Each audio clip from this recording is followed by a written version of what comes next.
నమస్తే మిత్రులారా, నేను మీ శ్రీనివాస్ చౌహాన్ అడ్వకేట్.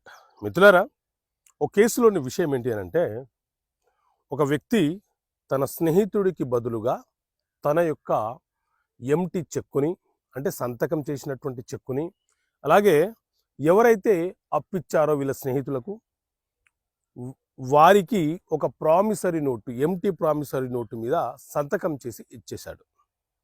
వీళ్ళ స్నేహితులు అప్పు తీర్చటం లేదు. ఇప్పుడు నా పరిస్థితి ఏంటి సార్ అని చెప్పి డౌట్ పడుతున్నాడు, అనుమానం పడుతున్నాడు.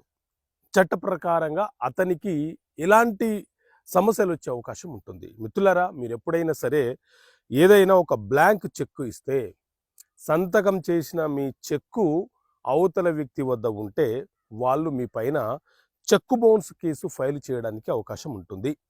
ఈ చెక్కు బౌన్స్ కేసు అనేది సివిల్ నేచర్ కలిగినటువంటి